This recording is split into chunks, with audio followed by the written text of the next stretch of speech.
Semangat pagi. Assalamualaikum warahmatullahi wabarakatuh. Salam sehat tentunya untuk kita semua. Semoga di kesempatan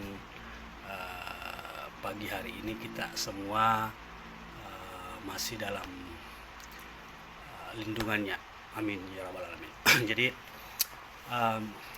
agak kaku sih karena ini mungkin kali pertama, bukan mungkin, memang kali pertama saya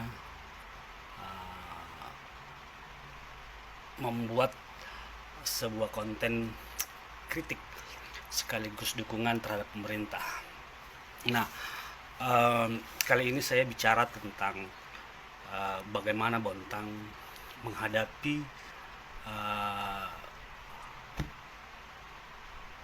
krisis energi, dan selama ini kita tahu bahwa dan kita kenal istilah itu adalah Bontang pasca migas. Nah, Bontang yang sekiranya semua orang tahu bahwa sejak berdirinya pada tahun 1999 menjadi sebuah daerah otonom yang kemudian penataan dan pengelolaan daerah Kota Bontang ini, di mana anggaran itu mayoritas bersumber dari dana bagi hasil, terutama migas. Nah, hampir 75% kalau kita bicara persentase. Nah, saya ingin mengatakan begini, pada sebuah berita di tahun 2019, kalau tidak salah saya pernah baca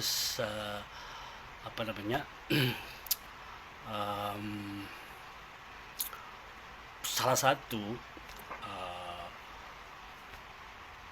pegawai atau bagian daripada Pertamina itu mengatakan bahwa kita di tahun 2030 itu akan mengalami krisis energi, dalam hal ini migas. Nah, hal itu kemudian diperjelas dengan tidak beroperasinya 3 kilang yang ada di PT Bada. Nah, sekarang kilang refinery yang ada di PT Bada itu tinggal 2 yang berproduksi. Nah, ini mengindikasikan bahwa pasokan bahan baku migas yang bersumber dari fosil itu sudah mulai berkurang. Dan ada benarnya, memang ada benarnya apa yang disampaikan oleh Humas kalau tidak salah Pertamina pada saat itu, bahwa di tahun 2030 kemungkinan agak langka kita untuk kemudian memproduksi migas dari bahan baku fosil. Nah, sekarang negara berupaya untuk kemudian memproduksi bahan bakar itu dari energi terbarukan. Nah, ini harus diantisipasi. Kemudian muncullah istilah Bontang pasca migas. Nah, Bontang yang dari tahun ke tahun sejak 1999 yang dimanjakan oleh DBH harusnya bisa membuat persiapan dalam rangka menghadapi problematika ini. Nah, bagaimana kemudian Bontang bisa keluar dari persoalan itu? Kalau melihat kondisi hari ini, pemerintah Kota Bontang mencoba untuk membuat sebuah formulasi, membuat sebuah gagasan. Saya pikir itu tidak salah, berspekulasi itu tidak salah. Kita tahu bahwa Bontang ini terdiri dari 70% wilayah pesisir dan 30% wilayah daratan. Dan potensi-potensi pariwisata, destinasi pariwisata itu sangat luar biasa. Nah, kenapa hari ini pemerintah Kota Bontang itu kemudian bicara tentang pariwisata? Menarik. Pariwisata ini adalah salah satu solusi menurut saya untuk bisa menjawab persoalan tantangan itu. Ketika pariwisata ini dikelola secara profesional, didukung oleh kebijakan dan anggaran, saya kira itu akan menjadi uh, alternatif dalam hal memenuhi kebutuhan anggaran kita di pemerintah. Dalam hal ini itu akan menjadi pundi-pundi penghasilan pemerintah daerah dalam hal ini PAD. Nah, sampai detik ini destinasi wisata itu banyak yang tidak maksimal masuk ke kas daerah. Karena itu tadi persoalan regulasi. Kalau kita merujuk pada undang-undang otonomi daerah, di situ sangat jelas bahwa 0 mil sampai 12 mil dari garis pantai mengarah ke laut itu merupakan kewenangan provinsi, pemerintah provinsi. Nah, ini menjadi dilema buat kita dalam hal penataan dan pengelolaan kawasan-kawasan pesisir yang notabene disitulah sebenarnya potensi kita mengelola banyak potensi-potensi wisata. Segajah misalnya, Sungai Belanda misalnya, terus kemudian beras basah ikonnya Bontang itu misalnya. Kita tidak bisa memaksimalkan itu karena persoalan diregulasinya. Nah, pada tahun 2022 kemarin pemerintah provinsi itu menerbitkan Perda nomor 12 tahun 2022 tentang induk kepariwisataan. Di Perda itu pemerintah daerah banyak diberikan ruang untuk menjalin kerjasama. Perda itu lebih kepada administrasi saja. Karena hampir di setiap daerah kalau kita bicara penataan dan pengelolaan tentu tidak mungkinlah pemerintah provinsi itu turun tangan. Tentu akan memberikan ruang seluas-luasnya ke pemerintah daerah untuk melakukan penataan dan pengelolaan destinasi wisata yang notabene berada di wilayah kekuasaan misalnya pemerintah provinsi. Nah, saya kira ini adalah sebuah harapan, tinggal bagaimana keseriusan pemerintah daerah dalam hal ini eksekutif dan legislatif menyambut itu, kemudian menyesuaikan juga kalau bisa Perda kalau tidak salah nomor 5 ya tahun 2020 itu tentang induk kepariwisataan kita itu harus disinkronkan lagi, lakukan perubahan, kemudian menyesuaikan seluruh kebutuhan yang kemudian bisa kita maksimalkan di situ. Nah, itu yang pertama. Terus kedua, nah 2 tahun terakhir Kak, kalau tidak salah hampir 2 tahun terakhir lah. Hampir 2 tahun terakhir ini geliat soal pariwisata itu cukup luar biasa. Hadirnya organisasi Masata misalnya itu menjadi ikon mempromosikan pariwisata kita, Kota Bontang perlu diberikan apresiasi lah. Nah, kalau tidak seperti itu, potensi-potensi wisata kita itu tidak akan mungkin dikenal di daerah-daerah luar. Nah, masyarakat sadar wisata ini saya kira luar biasa lah. Nah, apalagi dengan gagasan-gagasannya yang kemudian di tahun ini mencoba melaksanakan kegiatan 77 item kegiatan gitulah kepariwisataan.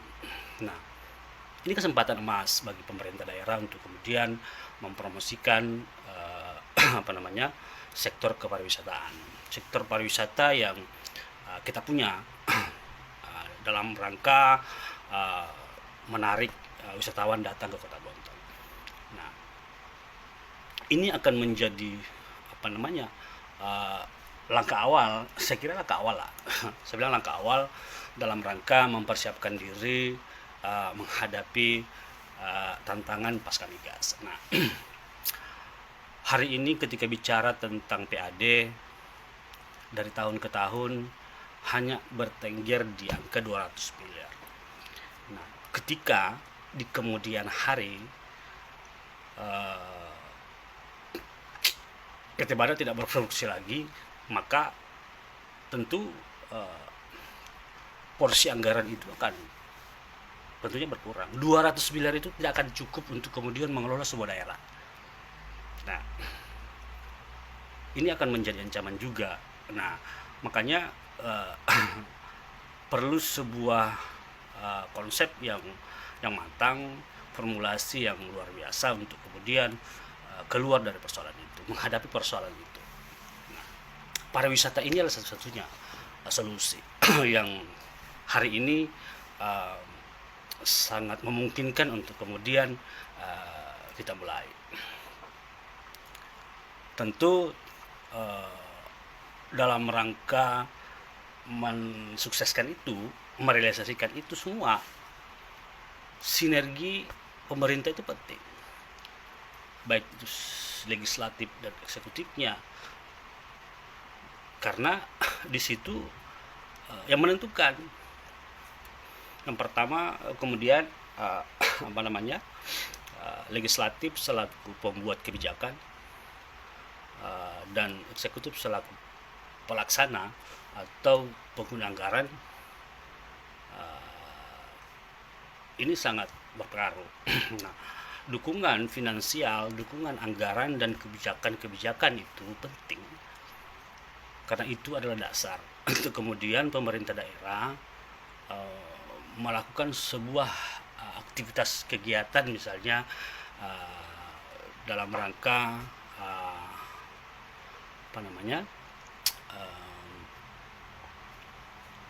mengembangkan potensi dan mendulang tadi itu yang saya katakan pendapatan asli kita, asli daerah, dalam hal ini PAD. Memang tidak mudah, tapi sangat disayangkan ketika misalnya tidak dimulai hari ini. Nah, masyarakat Kota Bontang ini sadar bahwa kita punya potensi yang besar, destinasi wisata baik itu di daratan maupun di lautan, di pesisir sana. Tapi persoalannya adalah apakah itu punya kontribusi terhadap pendapatan asli daerah? Sampai hari ini tidak ada, karena pengelolaan dan penataannya itu bukan sepenuhnya kewenangan pemerintah daerah. Di situ menjadi kewenangan pemerintah provinsi. Nah, pada kesempatan kali ini saya ingin mengajak seluruh masyarakat Kota Bontang dan pemerintah daerah khususnya dalam hal ini eksekutif dan legislatif, ayo mari bersinergi dukung program pemerintah dalam hal pariwisata. Nah, sektor-sektor lain akan menyusul, misalnya perikanan, perkebunan dan lain-lain, juga termasuk industri. Kalau kita bicara industri itu pasti RT RW sudah dibuat, ada 1.000 hektar lahan yang dipersiapkan untuk kawasan industri berdasarkan RT RW. Nah, itu sudah menjadi peluang juga. Nah, tinggal memang hari ini Dinas Pariwisata perlu dukungan. untuk menggalakkan pariwisata ini. Sayang ketika misalnya Segajah, Beras Basa yang sudah go internasional, terus kemudian Sungai Walanda, Bontang Kuala, itu tidak dipromosikan secara maksimal. Bontang ini bisa menjadi Bali kedua menurut saya, kalau kita melihat potensi-potensi yang ada hari ini dengan keberagaman budaya yang selalu kita katakan, selalu orang ngomongkan bahwa Bontang itu adalah miniatur Indonesia. Ya, itu tidak bisa dinafikan karena semua suku ada di sini. Nah, potensi-potensi inilah yang kemudian perlu dipupuk, perlu dikembangkan. Nah, tentunya hal itu diperlukan sebuah dukungan. Dalam hal ini kebijakan, termasuk anggaran. Nah, pemerintah daerah itu kan tidak sebegitunya langsung menyiapkan anggaran, terus menggelontorkan anggaran. Tentu perlu sebuah landasan atau dasar regulasi yang jelas, sehingga itu tidak berdampak hukum di kemudian hari. Nah, menurut saya saat ini pariwisata itu perlu dukungan untuk mensukseskan 77 event kepariwisataan. Ini merupakan pintu masuk. Mudah-mudahan kegiatan itu bisa sukses. Pemerintah tentunya akan mendapatkan dampak yang positif. Nah, ketika itu menggeliat, ketika pariwisata itu menggeliat, tentu efek dominonya luar biasa. UMKM akan bertumbuh, usaha-usaha yang lain misalnya perhotelan, travel, kuliner, semua itu akan sejalan pasti akan berkembang dengan adanya geliatnya pariwisata ini. Nah, saya kira itu saya mengajak seluruh masyarakat Kota Bontang untuk kemudian bersinergi, menyatukan pemikiran, dasar pikiran kita, menyatukan visi kita dengan pemerintah, dukung kebijakan-kebijakan pemerintah hari ini, baik itu legislatif maupun eksekutif. Nah, kita berikan dukungan kepada mereka untuk tetap bersinergi karena ketika dua lembaga yang tidak bersinergi maka tentu akan berdampak buruk terhadap kebijakan-kebijakan yang lahir di kemudian hari.